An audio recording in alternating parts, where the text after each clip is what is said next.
Hello കൂട്ടുകാരെ, എല്ലാവർക്കും ഇന്നത്തെ പുതിയൊരു വീഡിയോയിലേക്ക് സ്വാഗതം. അപ്പോൾ നമുക്കറിയാം, നമ്മുടെ കേരളത്തിൽ കുറച്ച് മാസങ്ങളായിട്ട് ഭയങ്കര ചൂടും കാര്യങ്ങളൊക്കെ ആയിരുന്നു. അസഹനീയമായിട്ടുള്ള ചൂടായിരുന്നു.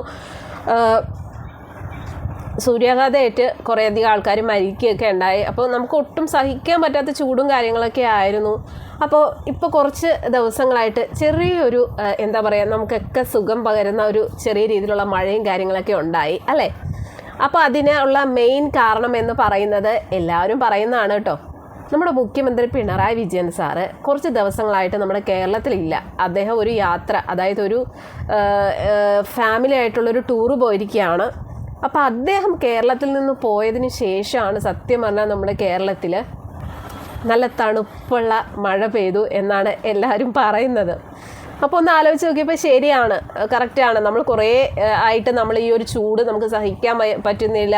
കുട്ടികൾക്കാണെങ്കിലും പുറത്തേക്ക് ഇറങ്ങാൻ പറ്റുന്നില്ല. സൂര്യാഘാതം ഏൽക്കുന്നു, കുറേയധികം ആൾക്കാർ മരിക്കുന്നു. ഭയങ്കര നമുക്ക് അലേർട്ട്, അതായത് ഓരോ ജില്ലകളിലും പ്രത്യേകം അലേർട്ടുകളാണ്. അതായത് പുറത്തിറങ്ങാൻ പാടില്ല, 12 മണി തൊട്ട് വൈകിട്ട് 3 മണി 4 മണി വരെയൊക്കെ നല്ല ചൂടായിരിക്കും എന്നൊക്കെ പറഞ്ഞിട്ട് നമുക്ക് ഭയങ്കര ഒരു ഇതായിരുന്നു. അപ്പോൾ ഇദ്ദേഹം ടൂർ പോയതിന് ശേഷം നമ്മുടെ കേരളത്തിൽ എന്താ പറയുക, കോരിച്ചൊരിയുന്ന മഴ പെയ്തു. എക്സ്പെഷ്യലി ഇന്നലെ നല്ലൊരു കിടിലം മഴ പകൽ പെയ്തു. അതൊരു വല്ലാത്തൊരു സുഖം തന്നെയായിരുന്നു. നമ്മളൊക്കെ ഒരുപാട് ആഗ്രഹിച്ചിരുന്നൊരു മഴയാണ്. അപ്പോൾ അതെന്തായാലും നമ്മുടെ മുഖ്യമന്ത്രി കേരളത്തിൽ നിന്ന് പോയത് കൊണ്ടാണ് ഇവിടെ മഴ പെയ്തു എന്നാണ് പലരും പറയുന്നത്.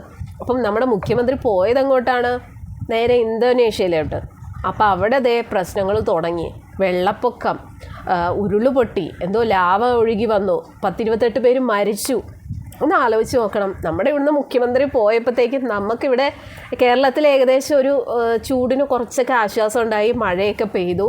അദ്ദേഹം ചെന്ന് കാല് കുത്തിയതോ ഇന്തോനേഷ്യയിൽ. അപ്പോൾ അവിടെ കാല് കുത്തിയപ്പോൾ തന്നെ അവിടെ ഉരുൾപൊട്ടൽ, മഴ, വെള്ളപ്പൊക്കം, 10-28 പേര് മരിച്ചു. എന്താണല്ലേ, കഷ്ടം തന്നെ. എനിക്ക് തോന്നുന്നു ഇപ്പോൾ പല ട്രോളുകളിലൊക്കെ നമ്മൾ കാണുന്നത് നമ്മുടെ മുഖ്യമന്ത്രി ഒരു മാൻഡ്രേക്കാണെന്നാണ് പറയുന്നത്. അതായത് നമ്മുടെ പഴയൊരു സിനിമയുണ്ടല്ലോ, മാൻഡ്രേക്കിൻ്റെ ആ ഒരു മൊട്ടത്തല പോലത്തെ ഒരു മനുഷ്യൻ. അപ്പോൾ ആ ഒരു മാൻഡ്രേക്കാണ് നമ്മുടെ മുഖ്യമന്ത്രി എന്നാണ് പറയുന്നത്. സത്യം പറഞ്ഞാൽ ഈ ഓരോരോ അനുഭവങ്ങൾ ഉണ്ടാകുമ്പോൾ നമുക്ക് തോന്നുകയാണ് നമ്മുടെ മുഖ്യമന്ത്രിക്ക് എന്തോ വലിയൊരു കുഴപ്പമുള്ളൊരു മനുഷ്യനാണ്. ഒരുപക്ഷെ ചിലപ്പോൾ പുള്ളിയുടെ ജാതകത്തിലോ അല്ലെങ്കിൽ പുള്ളിയുടെ നാളിലോ എന്തെങ്കിലും പ്രശ്നങ്ങളൊക്കെ ഉണ്ടാവും. അതുകൊണ്ടായിരിക്കും. നമുക്കറിയാം, നമ്മുടെ കേരളത്തിൽ നമ്മൾ അനുഭവിക്കാത്തതായിട്ട് ഒന്നുമില്ല. വെള്ളപ്പൊക്കം, കൊറോണ, ഇതുവരെ കേൾക്കാത്ത രോഗങ്ങളും കാര്യങ്ങളൊക്കെ ഉണ്ടായി. പല രീതിയിലുള്ള ബുദ്ധിമുട്ടുകളും നമുക്ക് കേരളത്തിലുണ്ടായി. അപ്പോൾ പുള്ളി കുറച്ച് ദിവസം ഒന്ന് മാറി നിന്നപ്പോൾ സത്യം പറഞ്ഞു കഴിഞ്ഞാൽ നമ്മുടെ കേരളത്തിന് കുറച്ച് ആശ്വാസമായി. പക്ഷെ പുള്ളി ചെന്ന് കാല് കുത്തിയ സ്ഥലം അവിടെയുള്ളവരുടെ കാര്യം പോക്കുമായി. അപ്പോൾ എന്തായാലും പുള്ളി ഇന്തോനേഷ്യ കഴിഞ്ഞിട്ട് ഇനി അടുത്ത് സിംഗപ്പൂരോട്ടാണ് പോകാൻ പോകുന്നതെന്ന് പറയുന്നു. ഇനിയിപ്പോൾ അവിടെ എന്തൊക്കെയാണോ വരാൻ പോകുന്നത്, അതിനുശേഷം അദ്ദേഹം UAE മറ്റാണ് പോകുന്നതെന്ന് പറയുന്നു. അപ്പോൾ എന്തായാലും പുള്ളി ചെന്ന് കാല് കുത്തുന്നിടം അവിടെ ഉള്ളവരുടെ കഷ്ടകാലമായിരിക്കും. അപ്പോൾ അതിനൊരു ഉദാഹരണമായിട്ട് നമ്മുടെ മറുനാടൻ മലയാളി എന്ന് പറയുന്ന യൂട്യൂബ് ചാനലിൽ നമ്മുടെ ഷാജിൻസ്ക്ക് പുള്ളി അറിയാത്തതായിട്ട് ആരുമില്ല. അപ്പോൾ പുള്ളി ഇതിനെക്കുറിച്ചൊരു വീഡിയോ ഇട്ടിട്ടുണ്ടായിരുന്നു. അതായത് നമ്മുടെ മുഖ്യമന്ത്രി ഒരു മാൻഡ്രേക്കാണ്, പുള്ളി ചെന്ന് കാല് കുത്തുന്ന സ്ഥലം എല്ലാം തരിപ്പണമായി പോകും. അപ്പോൾ അതിനൊരു ഉദാഹരണം പുള്ളി പറയുന്നുണ്ട്. അതായത് നമ്മുടെ മുഖ്യമന്ത്രി ഇതുപോലെ വിദേശയാത്ര, അതായത് ടൂറ് പോകുന്നതിന് തൊട്ട് മുന്നേ മറ്റേ എയർപോർട്ടിൽ വെച്ചോ ഏതോ ഒരു അച്ഛനെ കണ്ടു. അപ്പോൾ അങ്ങനെ പള്ളിയിലച്ഛനെ കണ്ടു, സംസാരിക്കുകയും ഒക്കെ ചെയ്തിട്ട് പോയി. അപ്പോൾ ആ ഒരു പള്ളിയിലച്ഛൻ കുറച്ച് ദിവസം കഴിഞ്ഞപ്പോൾ ഒരു വാഹന അപകടത്തിൽ മരിച്ചു എന്നൊരു വാർത്ത കേൾക്കുന്നു. അപ്പോൾ സത്യം പറഞ്ഞു കഴിഞ്ഞാൽ മുഖ്യമന്ത്രിയായിട്ട് കണ്ടുമുട്ടിയത് കൊണ്ടാണ്, അല്ലെങ്കിൽ അങ്ങനെ സംഭവിച്ചതെന്നൊക്കെയാണ് നമ്മുടെ ഷാജിൻസ്ക്ക് പറയുന്നത്. അതിലൊന്നും എത്രത്തോളം സത്യമുണ്ടെന്ന് നമുക്കറിയില്ല. പക്ഷെ എന്തായാലും ഇപ്പം നിങ്ങളൊന്ന് ആലോചിച്ച് നോക്കും, നമ്മുടെ കേരളത്തിൽ ഭയങ്കര ചൂടും കാര്യങ്ങളൊക്കെയാണ്. ഇപ്പോൾ കുറച്ച് ദിവസം കൊണ്ട് നമുക്കൊരു ചെറിയൊരു ആശ്വാസമുണ്ട്, ചെറിയൊരു മഴയും അതൊക്കെ ഉണ്ട്. അത് ചൂടിന് കുറച്ചൊരു ആശ്വാസം നമുക്ക് കിട്ടുന്നുണ്ട്. അപ്പോൾ എന്തായാലും മറ്റുള്ള ആൾക്കാർ പറയുന്നത് പോലെ കറക്റ്റ് കാര്യമാണ്.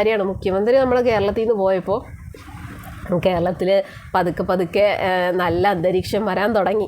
അപ്പോൾ എന്തായാലും നമ്മുടെ മുഖ്യമന്ത്രി ഈ ഒരു ടൂറ് പോയതിനെക്കുറിച്ച് ഭയങ്കരമായിട്ടുള്ള ട്രോളും കാര്യങ്ങളൊക്കെ ഓരോ ചാനലിലും വരുന്നുണ്ട്. അദ്ദേഹം പോയിട്ട് ഇപ്പോൾ കുറച്ച് ദിവസങ്ങളായി അദ്ദേഹം ആരോടും പറയാതെയാണ് പോയത്. പുള്ളി ഭാര്യയും മകളും മരുമകനൊക്കെ ആയിട്ട് അടിച്ച് പൊളിച്ച് കറങ്ങാനാണ് പോയിരിക്കുന്നത്. അപ്പോൾ എന്തായാലും പുള്ളി ചെന്ന് കാല് കുത്തുന്നിടം എന്തായാലും നല്ല രസമായിരിക്കും, അവിടെ ഉള്ളവരുടെ കഷ്ടകാലമായിരിക്കും. ഇനിയിപ്പോൾ എന്തായാലും പുള്ളി വരുമ്പോൾ ഇനി എന്തൊക്കെയാണോ ഉണ്ടാവാൻ പോകുന്നതെന്ന് നമുക്ക് കണ്ടു തന്നെ അറിയണം. എന്തായാലും നമ്മുടെ മുഖ്യമന്ത്രി കേരളത്തിൽ നിന്ന് പോയപ്പോൾ നമുക്ക് കുറേയധികം ആശ്വാസം കാര്യങ്ങളൊക്കെ ഉണ്ട് എന്നാണ് എല്ലാവരും പറയുന്നത്. അപ്പോൾ എന്തായാലും ഈ ഒരു വിഷയത്തെക്കുറിച്ച് നിങ്ങളുടെ അഭിപ്രായം എന്താണെന്നുള്ളതൊന്ന് കമൻറ്റ് ചെയ്യാൻ മറക്കരുത്. അപ്പോൾ എന്തായാലും അടുത്തൊരു വീഡിയോ ആയിട്ട് എത്രയും പെട്ടെന്ന് തന്നെ വരുന്നതായിരിക്കും. എല്ലാവർക്കും ബൈ.